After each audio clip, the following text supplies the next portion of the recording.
নমস্কার। কুচবিহার জেলার কুচবিহার 2 ব্লকে বোকালি মঠ।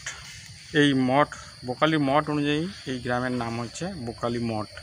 মঠ মিন্স মন্দির, বোকালি হচ্ছে বামা কালী। এখানে কালী মন্দির ছিল দীর্ঘদিন থেকে, কিন্তু প্রথম আজ থেকে 40 থেকে 45 বছর আগে যখন প্রথম মন্দির করতে যায়, এমনি আগে চালাঘর ছিল, তখন খুঁড়েছিল, তখন এরকম মন্দির মানে ইট বেরিয়েছে। তারপর একটা কুয়োর মতো এরকম গর্ত বেরিয়েছিল, অনেক দূর খুঁড়েছিল, 40 ফিট মতো, 30-40। কিন্তু এই যে ছোটো ছোটো ইটগুলো পাতলা, এই ইটগুলো সাধারণত উত্তরবঙ্গে 3টি জায়গায় দেখা যায়। বোকালি মঠ ধ্বংসাবশেষ মানে নিচে মন্দির, আলিপুরদুয়ার 1 ব্লকের চিলাপাতা ফরেস্টের নলরাজার গড় যেটাকে বলে সেখানে রাজপ্রাসাদ। আর একটা আছে কুচবিহার 1 ব্লকের ধলুয়াবাড়ি সিদ্ধেশ্বর শিব মন্দির। এই ছোট ছোট পাতলা এই 4টা জায়গায় আছে উত্তরবঙ্গে।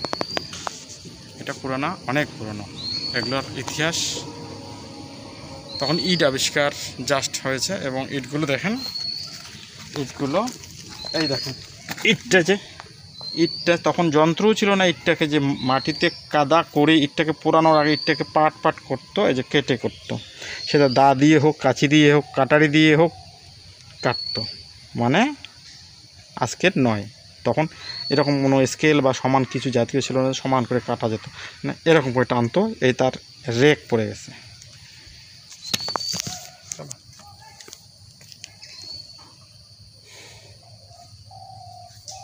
কিন্তু এটা দেখো এটা হবে নষ্ট হয়ে যাচ্ছে। আমি অনেক কবে এসেছি, 7-8 বার এসেছি।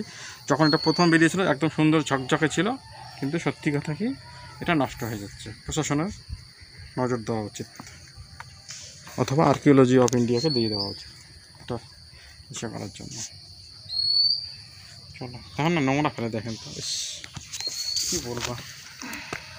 এটা বলে সংস্কার রাখবে মন্দির কমিটি, ওই জন্য মন্দির পিছিয়ে জমি কিনে মন্দির করেছে, বুঝছেন? হ্যাঁ, ওই দেখেন কান্তিটা এদিকে সিঁড়ি করবে, এটা মানে শো করে রাখবে। চলো।